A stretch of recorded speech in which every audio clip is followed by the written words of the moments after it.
A República Democrática de Roma não existe mais. Depois de tentar assumir o poder absoluto, Júlio César foi assassinado por aristocratas que queriam manter o Senado como centro da autoridade de Roma. Seu fracasso deu início à Era dos Imperadores, com o reinado de César Augusto. Agora, no século I a.C., sob o imperador Augusto, o Império Romano busca uma expansão rápida e cobiça as terras bárbaras além do Reno. Mas a maior e mais recente conquista provoca um banho de sangue.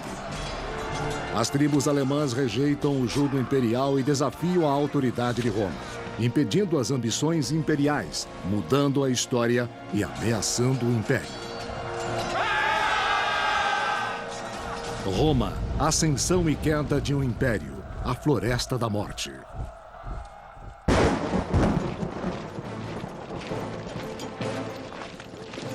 Gália, século I a.C. Roma dá os primeiros passos para dominar o mundo. Impelido pelo crescimento, o Império acredita que o resto dos povos deseja submeter-se à sua civilização.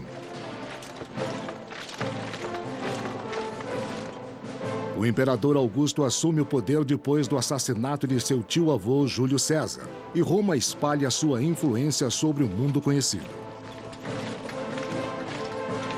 Augusto era um parente de Júlio César que se tornou, em nossos termos, o primeiro imperador romano. Augusto salvou a República de um modo que Júlio César não foi capaz de fazer. Esse foi o início do verdadeiro auge do poder romano.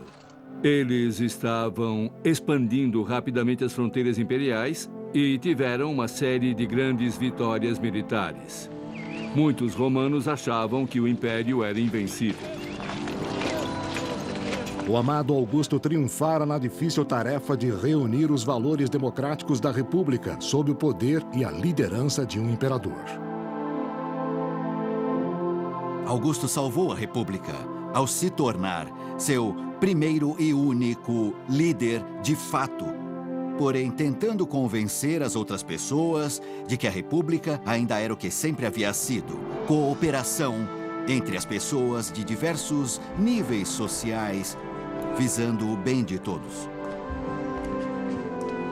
Depois de 35 anos de governo, Augusto considerava como seu maior sucesso a imensa expansão do território romano. Isso era mais do que uma simples conquista militar. Era também uma missão, pois, afinal de contas, os romanos eram superiores. Os romanos achavam que tinham a missão de levar a civilização romana aos outros povos que não a tinham. Assim, pensavam que tinham uma missão cultural de levar a lei e, a seu ver, a justiça para os povos que viviam sem isso, a quem chamavam de bárbaros. Depois da Gália se tornar uma província romana, o novo império lançou olhares para as terras além do Reno, em uma área que passou a ser chamada de Germânia.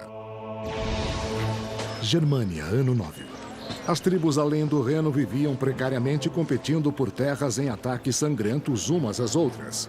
Algumas tribos até atacaram territórios romanos, o que não seria tolerado por Roma. O Império considerava os bárbaros como selvagens, imprevisíveis, perigosos, em terras que valia a pena conquistar.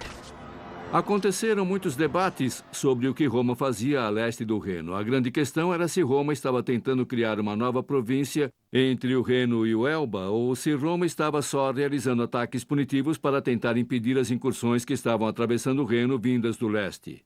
Quase todos os pesquisadores atuais sugerem que Roma estava mesmo tentando criar uma nova província. Em 9 a.C., o imperador Augusto enviou o general Tibério em uma campanha além do Reno. Vamos lutar! O relacionamento entre romanos e alemães era muito problemático. Existiam pessoas que estavam dispostas a trabalhar com os romanos e pessoas que odiavam os romanos. E o que isso criou em várias vezes, sem dúvida, foi uma briga pelo poder entre as tribos alemãs que ocupavam a antiga Germânia, a Alemanha atual. Tibério, um soldado eficiente e bem relacionado, era o herdeiro provável ao trono imperial. Na Germânia, ele se aproximou do líder da tribo Querusca em busca de um aliado. Os romanos se aliaram a alguns desses grupos bárbaros porque esses grupos davam apoio aos romanos contra os demais inimigos bárbaros. E os romanos queriam expandir seu controle territorial e também sua, como pensavam, missão civilizadora para o norte. O chefe querusco aceitou uma aliança com Roma, embora seu povo não se interessasse pela vida romana. Eles queriam a proteção e o prestígio do império. Tinham muito a ganhar com o relacionamento com Roma, especialmente a elite governante. Economicamente, teriam acesso aos produtos romanos. E o que é mais importante, os produtos romanos eram um meio de as pessoas exibirem status. O jovem príncipe alemão, que brincava de soldado romano, aprendeu a ser um bom jogador na política romana. Criado em dois mundos, sob as tradições de seu povo e o poder e a glória do império, ele se tornou oficial romano e rei alemão. Seu nome era Armínio.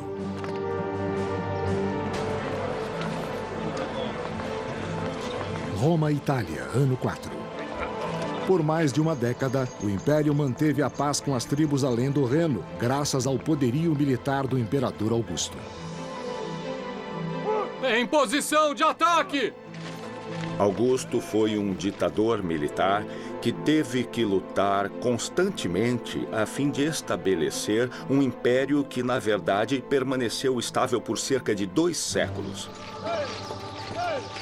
Armínio, o jovem príncipe alemão aos 20 anos, tornou-se um comandante auxiliar a serviço do Império.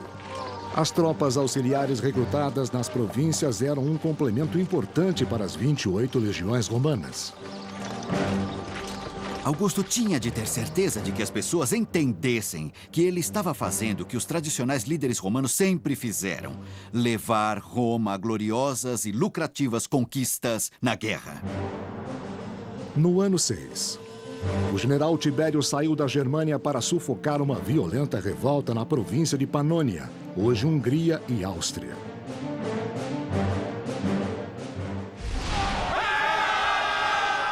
Tibério dirigiu todas suas forças na Germânia contra os revoltosos que rejeitavam os impostos e o estilo de vida romanos.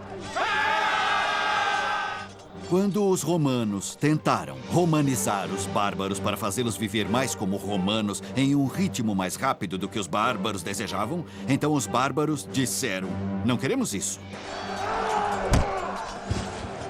A revolta contra Roma durou 3 anos terríveis e esgotou o exército romano. O imperador Augusto enviou tropas auxiliares. Armínio lutou nessa campanha, dominando as técnicas de guerra romana e se destacando diante de seus superiores. O historiador Velleius Paterculus escreveu: corajoso na luta e sagaz da mente, Armínio tinha uma inteligência além do comum, e isso transparecia em seus modos e em seus olhos. Armínio era inteligente o bastante para ver como Roma era brutal com as províncias e esmagava sua autonomia.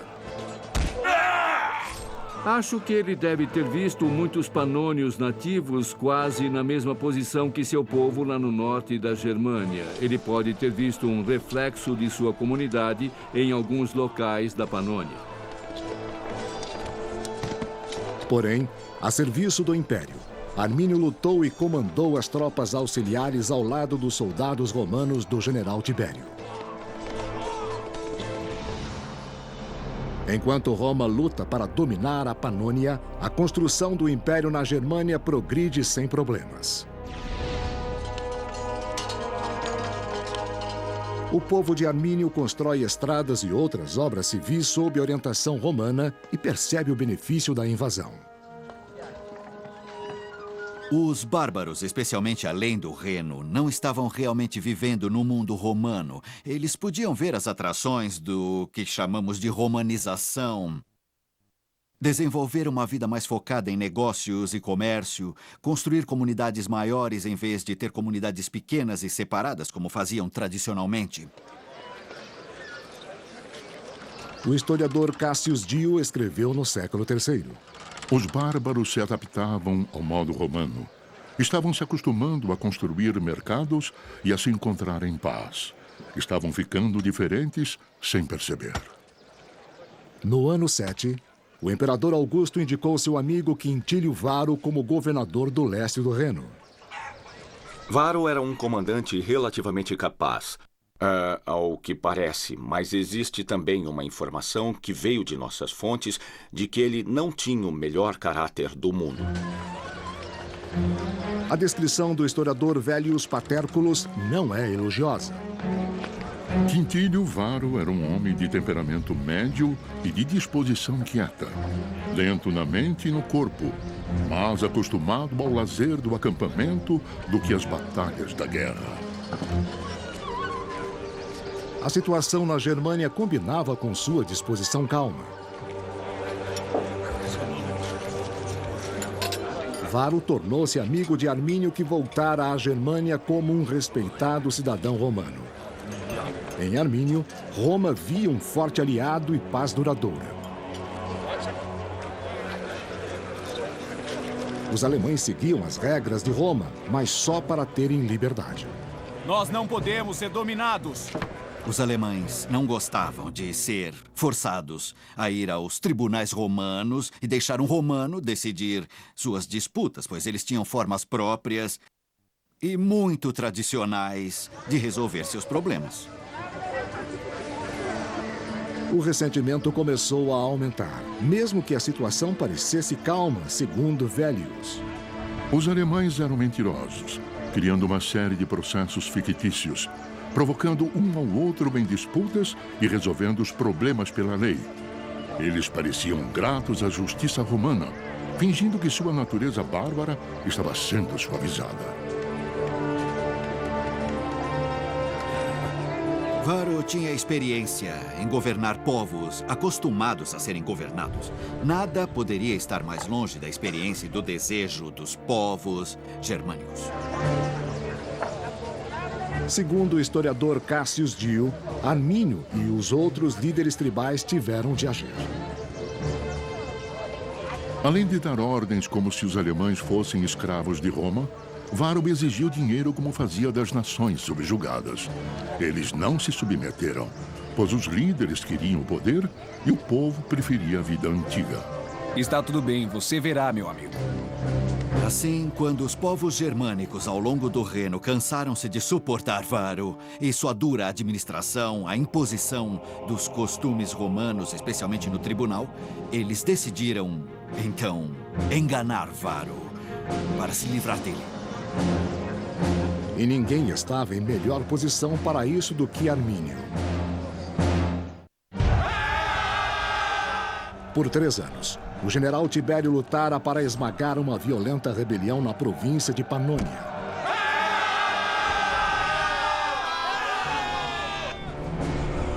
Por fim, no ano 9, seu esforço foi recompensado.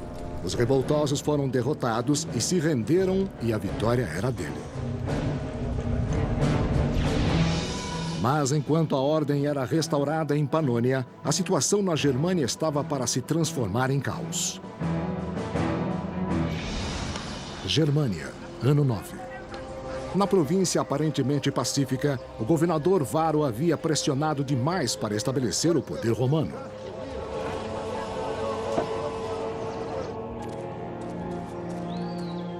Os orgulhosos alemães, sob a liderança de Armínio, cansaram-se de pagar os impostos romanos e de serem tratados como escravos. Rejeitando a submissão a Roma, eles decidiram pegar em armas contra o mais poderoso exército do mundo. Soldados, vamos lutar!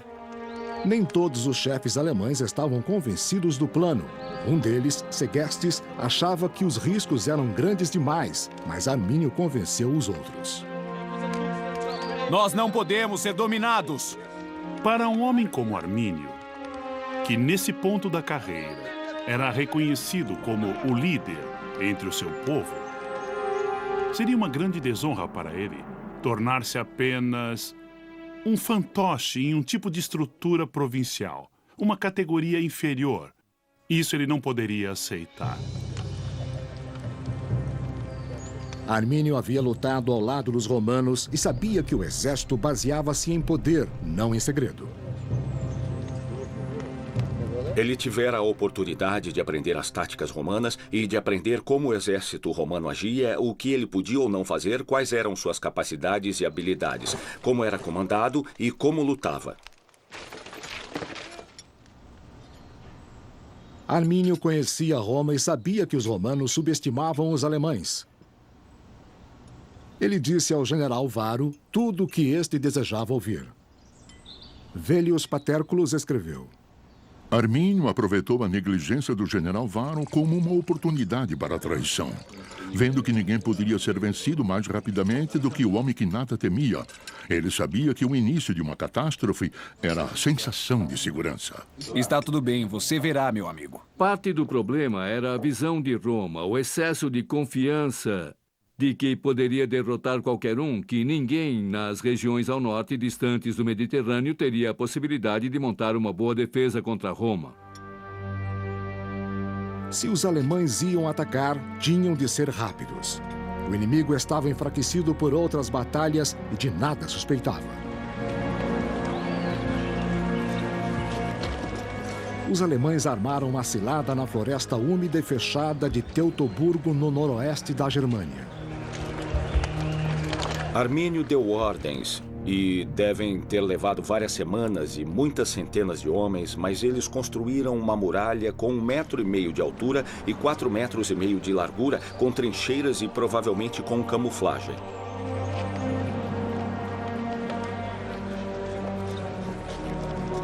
Para o general Varo, tudo parecia normal. Ele e os soldados da 17ª, 18ª e 19ª Legiões prepararam-se para mudar o acampamento para o oeste. O historiador Cassius Dio escreveu: Eles tinham muitas carroças e animais de carga. Além disso, muitas mulheres, crianças e servos o seguiam. Suas armaduras e equipamentos eram carregados em uma carroça por animais de carga, pois ninguém podia carregar 31 quilos de armadura e 18 quilos de carga todos os dias. Eles estavam conversando com suas esposas legítimas, ou procurando alguém para o trabalho de polir sua armadura de noite, ou pensando sobre a noitada que iriam ter bebendo com as prostitutas. A última coisa em que pensariam era entrar em formação de batalha. Em meio aos preparativos, Varo recebeu um visitante. Seu amigo Armínio, que servia em Roma, havia retornado com notícias de um conflito tribal no oeste. Armínio disse a Varo que sua presença era necessária para restaurar a ordem. A suposta rebelião ficava em um território desconhecido, Calcríase, mas próximo do forte romano em Halter, o destino de Varo.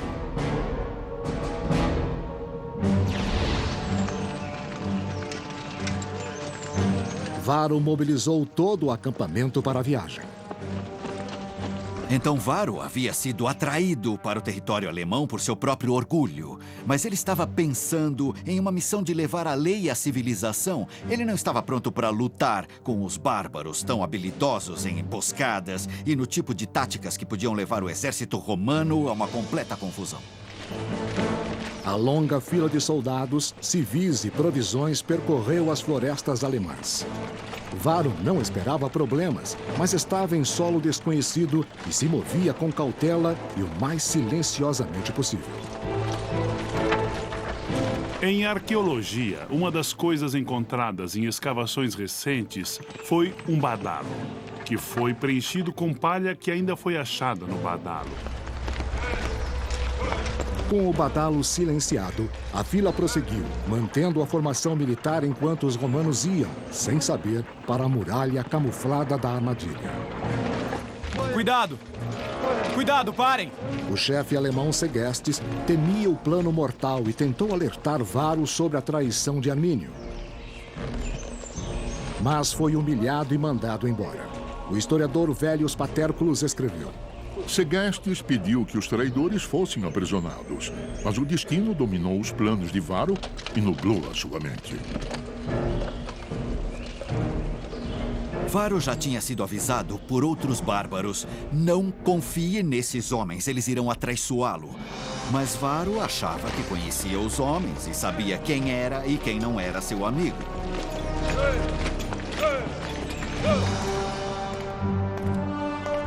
Enquanto Varro levava suas legiões para a cilada, o general Tibério retornava a Roma, depois de vencer em Panônia. Para o imperador Augusto, essa vitória provava o poderio supremo de seu império, que ele julgava ser invulnerável.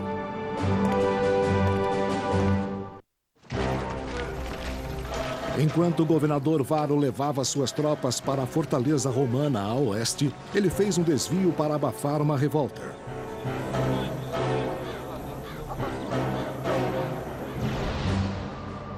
Na verdade, Varro estava indo para uma cilada na floresta de Teutoburgo, na região conhecida como Calcríase.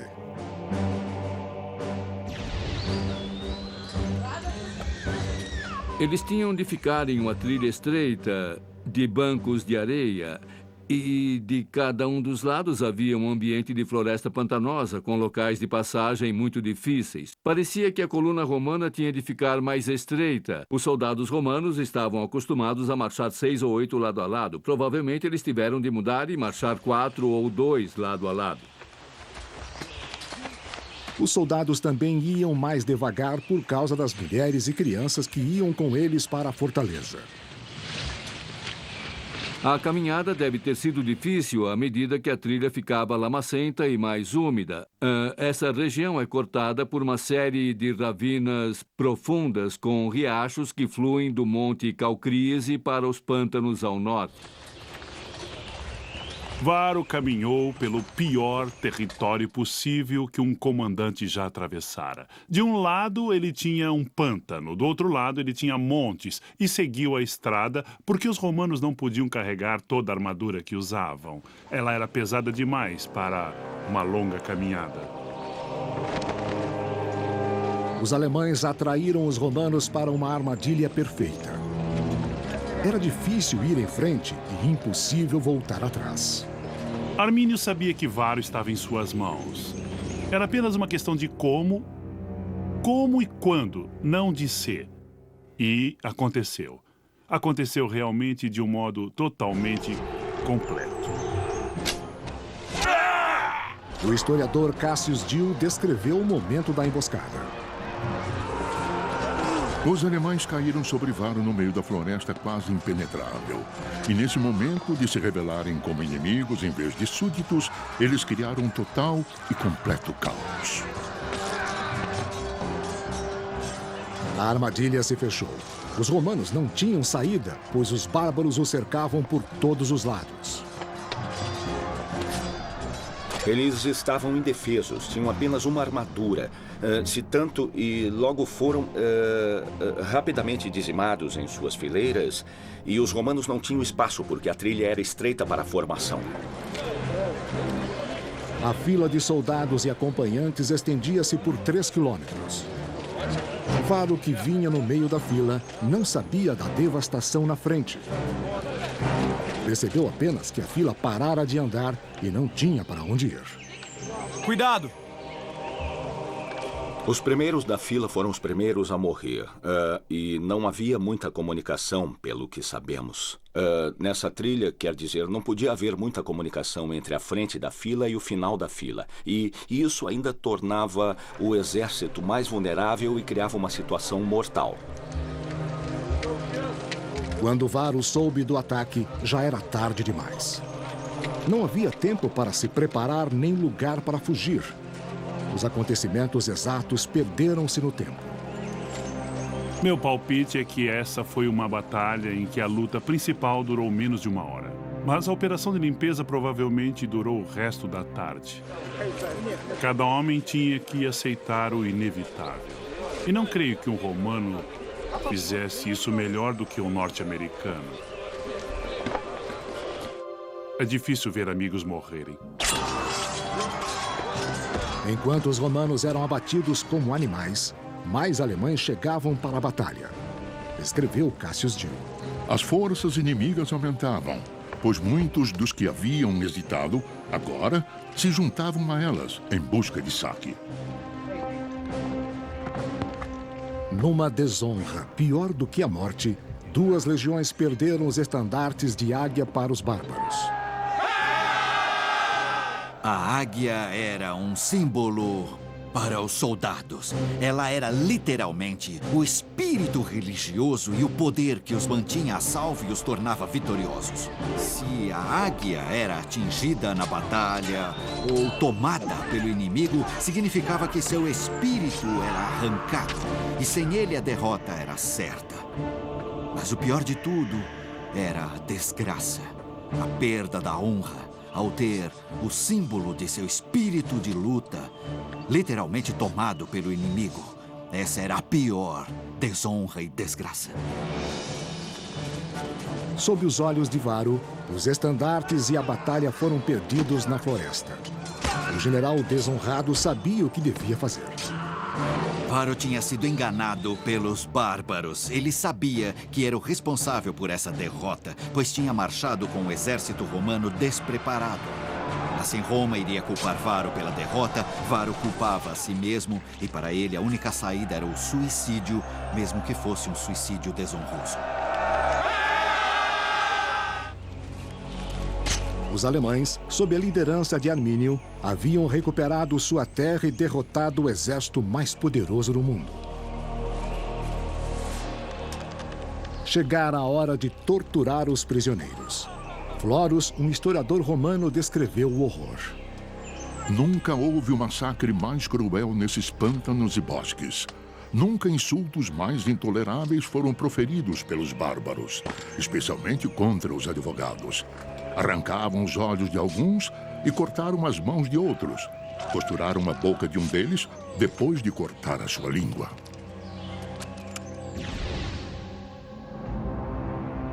Enquanto a Germânia celebrava a derrota de Varro, o general Tibério retornou a Roma depois de vencer na Panônia.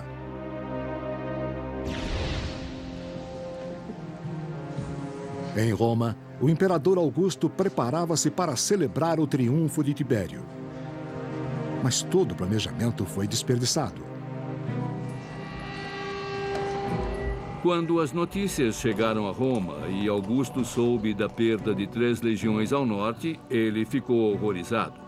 E, supostamente, ele gritou várias vezes sem parar: Varro, devolva as minhas legiões. Isso foi um choque, porque Roma tivera uma série de vitórias militares e acreditava que os povos do norte seriam vencidos facilmente.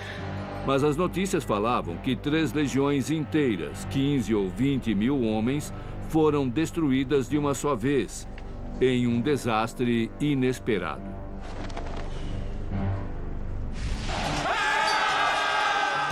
Agora que os queruscos e outras tribos bárbaras escaparam ao controle, o que os impediria de destruir Roma?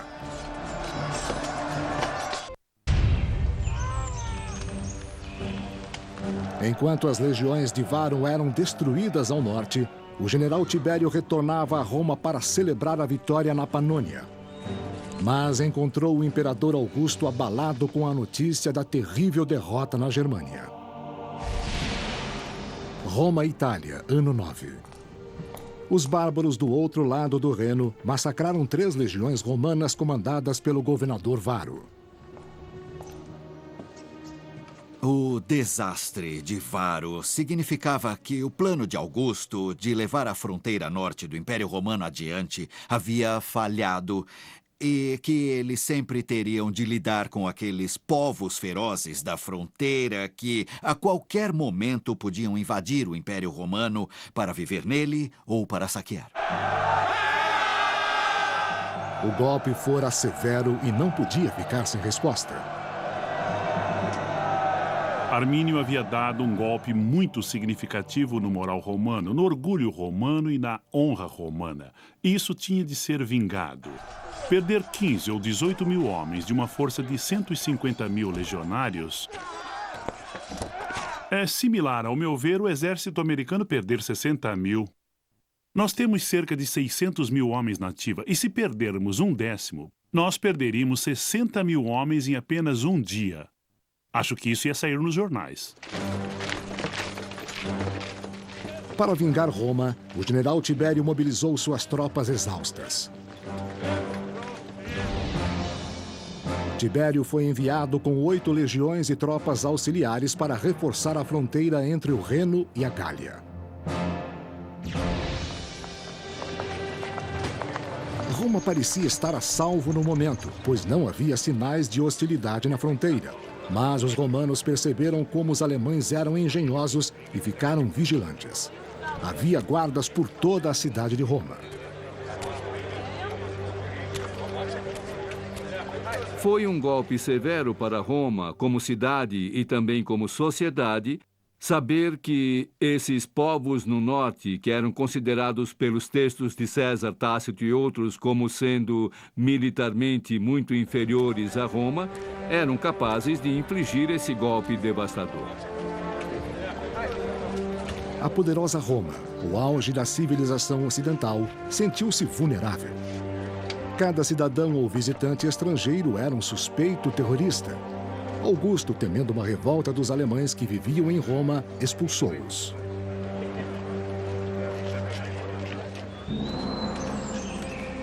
Enquanto Roma treme de medo, os alemães estão cheios de júbilo. Armínio celebra sua vitória sobre Roma, tomando uma noiva, Tusnelda, a filha do chefe rival Segestes, que tentara alertar Varus sobre a traição de Armínio.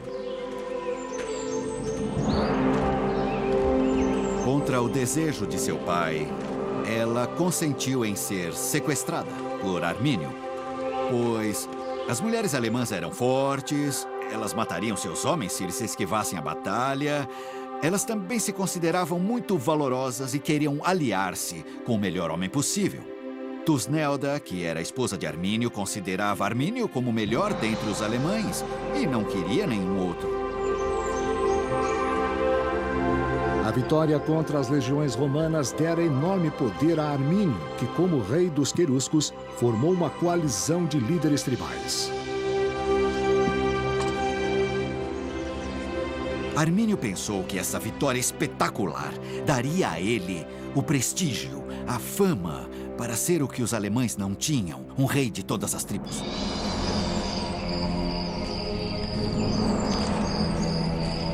O lugar do massacre tornou-se um local sagrado, que permaneceu intocado para celebrar a vitória e honrar os deuses alemães que a concederam.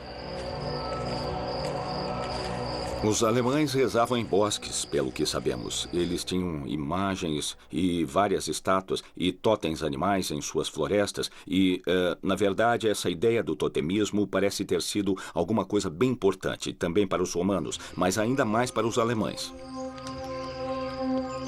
Enquanto Roma vacila, os alemães celebram sua vitória, guardando as armas romanas como um despojo sagrado. Objetos como espadas, lanças e escudos exigiam muito tempo e materiais para serem feitos. Economicamente, eles eram muito valiosos, mas parece que em muitas dessas circunstâncias, seu valor ritual era mais importante. E, por essa razão, eles eram depositados às vezes aos milhares. E ainda achamos armas com ornamentos em prata e ouro, indicando o posto do oficial.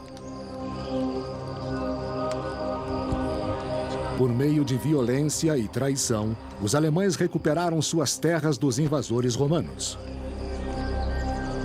Mas Roma não iria desistir. Os romanos perceberam que tinham um problema ao longo do Reno.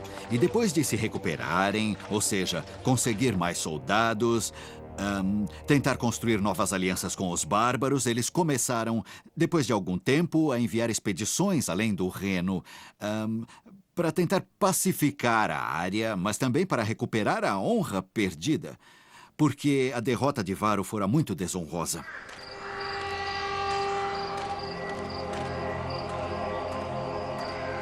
Para a posteridade e para o orgulho do Império, Roma precisava virar o jogo.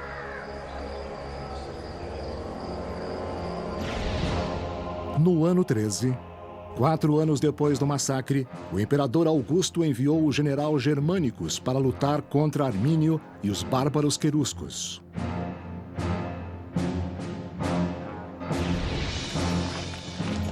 Foi preciso muito tempo para restaurar uma força de ataque para que Germânicos tivesse tropas para lidar com o problema. Não havia dúvida de que isso tinha de ser feito. Ou toda a ideia da honra do imperador, ou até talvez o próprio imperador fosse prejudicado. Aquela era uma desgraça que não poderia ficar sem resposta. A ética para os romanos era vingança, ódio e raiva. Não havia ideia de compaixão, de perdão abrangente para a humanidade. Os romanos eram um povo muitíssimo cruel. Roma e Itália, ano 14. Enviar germânicos para a Germânia foi um dos últimos atos de Augusto. Um ano depois, aos 77 anos, ele agonizava, abalado pela derrota de Roma e por seu sonho imperial não realizado. Augusto não tinha filhos e indicou Tibério para seu sucessor. Tibério deveria assumir o posto de imperador e lavar a honra de Roma e Augusto. Augusto teve a glória de toda uma série vitoriosa de campanhas militares, mas nunca se recuperou desse golpe. Ele morreu alguns anos depois e isso, de muitas maneiras, parece ter destruído o que ele via como seu legado. E você esteja em paz. Augusto, que devotou sua vida à conquista do mundo, morreu com um fracasso. O que fora perdido na Germânia não podia ser recuperado, mas os alemães deviam pagar pela humilhação.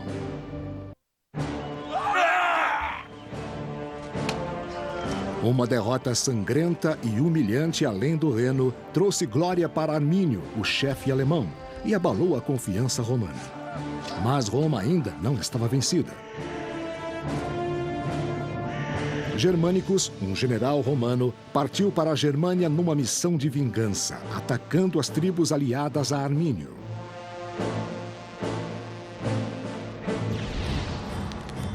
Germânia, ano 14. Essas tribos queimaram suas próprias aldeias para impedir o saque romano. Os bárbaros do norte, além do Reno, não tinham grandes cidades. Eles tinham aldeias cada vez maiores, mas só podiam ir embora e voltar para lutar outro dia e fazer o inimigo gastar dinheiro em uma campanha que não tinha nenhum retorno de saque. A guerra estava trazendo prejuízos em vez de lucros. O historiador romano Tácito escreveu: Germânicos enviou um de seus generais para atacar a tribo Bructeri. E ele, em meio à luta, encontrou a águia da 19ª Legião que fora perdida com Varo. Depois, suas tropas marcharam até as fronteiras dos Bructérios, arrasando toda a região.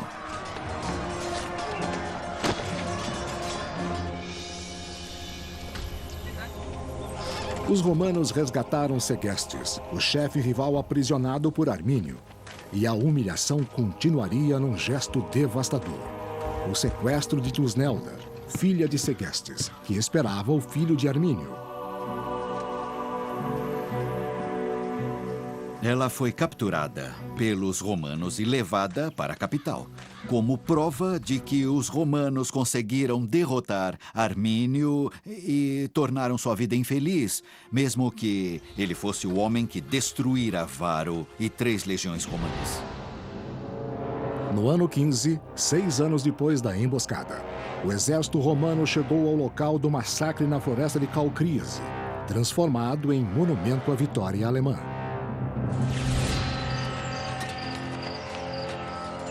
Eles encontraram o local onde Varo foi vencido no último momento, porque ainda havia armas quebradas espalhadas por toda parte e crânios presos às árvores. A cena era terrível. Essa era praticamente uma planície cheia de ossos humanos, exceto, provavelmente, pelos dos oficiais, que, se fossem capturados, teriam sido sacrificados pelos alemães, que costumavam praticar sacrifícios humanos, por exemplo, enforcando ou cortando a garganta. O historiador Tácito descreveu o que os romanos encontraram. No campo havia ossos humanos, espalhados pelos homens em fuga ou em pilhas intocadas. Ao redor havia armas quebradas e ossos de cavalos, além de crânios humanos presos às árvores. Nas proximidades ficavam os altares bárbaros, onde foram sacrificados os oficiais.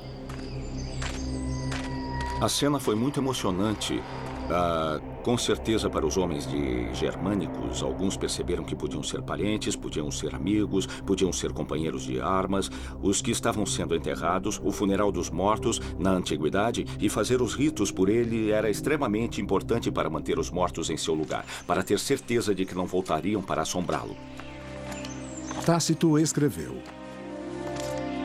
Os soldados romanos enterraram os ossos das 3 legiões, sem saber se enterravam os restos mortais de um estranho ou de um amigo. Mas com raiva dos inimigos, todos ao mesmo tempo lamentaram e odiaram. Simbolicamente, era muito importante que Roma mostrasse que lembrava dos soldados caídos e que nunca iria desistir de tentar resgatar a honra que havia sido manchada pela incompetência e arrogância de um comandante. Para os alemães, que tinham um memorial sagrado na floresta, o enterro era uma profanação. Assim que os soldados partiram, os alemães exumaram os ossos e reconsagraram o local do massacre. Armínio, que julgava ter derrotado Roma 6 anos antes, ficou lívido com os ataques e confuso com a mudança súbita da sorte. Tácito descreveu sua fúria. Essa é uma arma poderosa. Armínio, de temperamento naturalmente exaltado, ficou furioso com o sequestro da esposa e com a vida de escravidão que esperava seu filho. Ele declarou guerra contra Segestes e contra o Império Romano.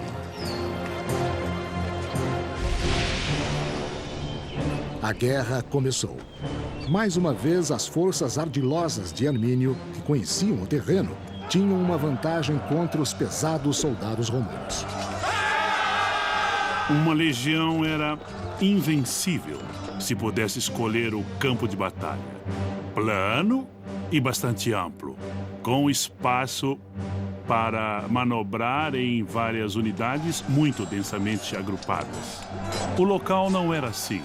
Não tinha espaço para manobrar e nem era possível formar as unidades com toda a força. Mas Germânicos armou uma cilada, atraindo os alemães para campo aberto e cercando-os. Os romanos venceram a batalha, mas não a guerra. Os estilos de luta incompatíveis, os custos da campanha e a tenacidade dos alemães tiraram de Roma a esperança de vitória duradoura.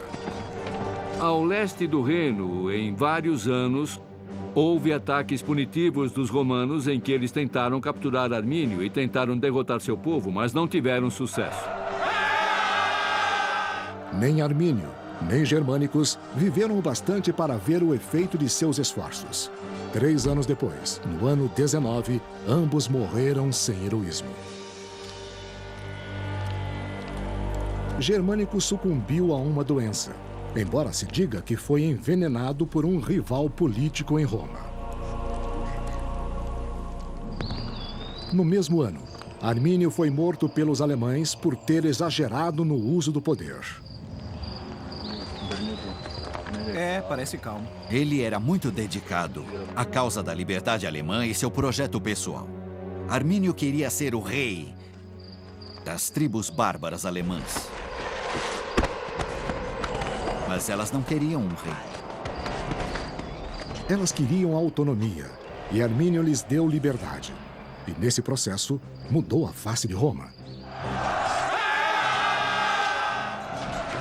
Podemos pensar nessa batalha como sendo a que realmente bloqueou a expansão de Roma. Se a batalha não acontecesse, quem sabe que territórios a leste Roma poderia ter conquistado? Toda a Alemanha, Polônia e possivelmente mais a leste até a Rússia, nós não sabemos. Depois de Teutoburgo, Roma viu que os riscos da expansão eram altos e os lucros eram poucos. Mas não tardou para que a atração da conquista ficasse forte demais para ser ignorada.